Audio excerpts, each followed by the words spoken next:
This is Fieldsports Channel News. They failed to get driven grouse shooting banned in 2016. Now the antis are back, with Chris Packham at the helm. The BBC TV presenter has launched a petition aimed at forcing the government to ban it through his group Wild Justice. 2 previous attempts at forcing Parliament to issue a ban failed, and the new petition contains identical wording to one of the previous documents. It claims managing moorland for driven grouse is an abhorrently destructive practice. Both the Countryside Alliance and Basque say the petition ignores facts about the environmental and economic benefits of moorland management for grouse shooting. Basque asked that MPs in the new government see past the rhetoric, examine scientific research and reject the petition, which currently has 17,000 signatures. An initiative by the Game and Wildlife Conservation Trust to reintroduce black grouse to Yorkshire is proving successful. These pictures show the GWCT in action, working to move grouse from North Yorkshire to the North York moors to help them find better habitat and increase the population of these extraordinary looking birds. The project has already seen several males relocated and 7 female grouse have nested, 3 of which produced chicks earlier this year. So we've had some good fun this week, out at nights. Makes a change for me to get out the office and join the team in the field. Particularly grateful to all the keepers on the estates. Without their help, that local knowledge is so important. Tracking the birds, being able to hone in quickly in the evenings so that we're not out all night, and getting those birds moved down to the new sites quickly in the evening. Scotland's wildlife management landscape has changed this week with a ban on snares to control predators.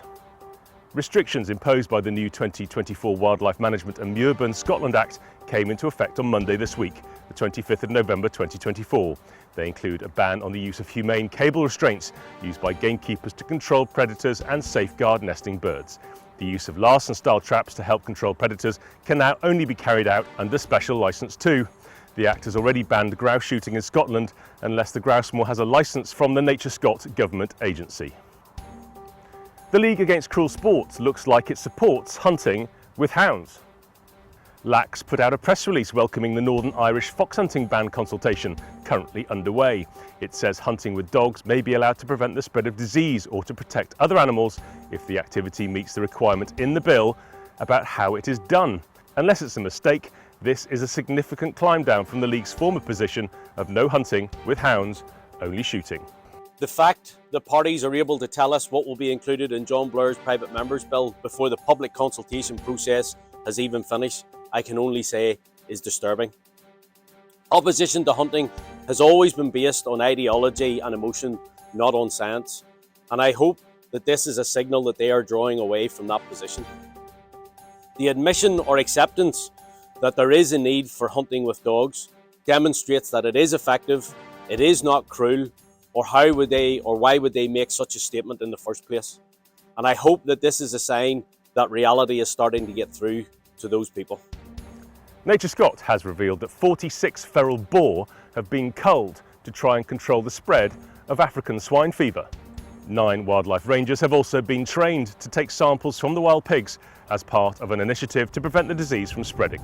Scotland's Nature Agency says the disease may have arrived in the UK through imported contaminated meat from Europe. They say the feral pigs are believed to be a mixture of wild boar and domestic animals. Britain's farmers are protesting again, this time in Scotland.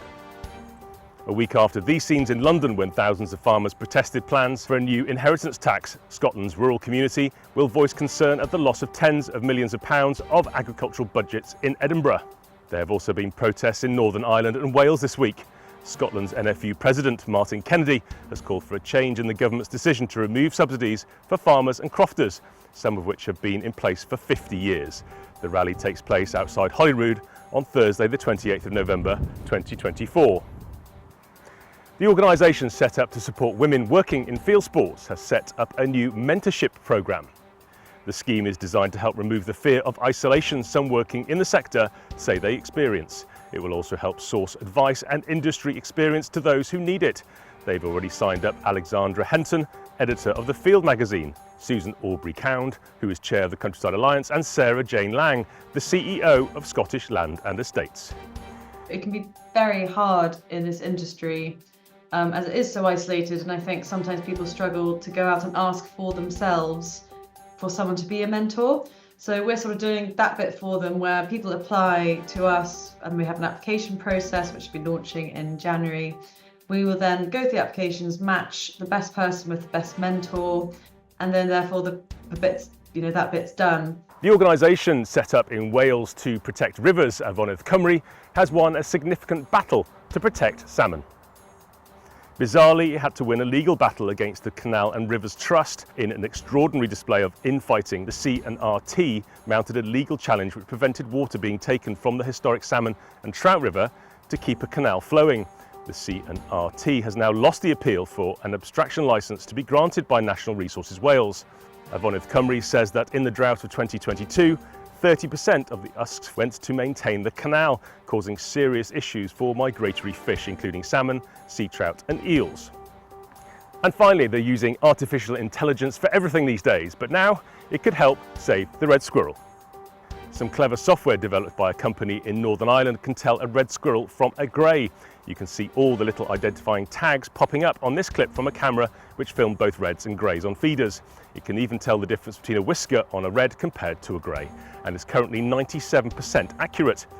The kit, called Squirrel Agent, sends messages to conservation groups to allow them to trap invasive greys or even deliver contraception to slow population growth. And when we initially came up with the idea, people were laughing at us. I mean, it was like, where's the money in squirrels? And to be honest, we don't receive any money and stuff, so it's more of a passion project. But that's what we've seen. We've seen that this species is native to the UK. There used to be over 3.5 million of them. Now there's less than 300,000. And, there's something that we can do about it.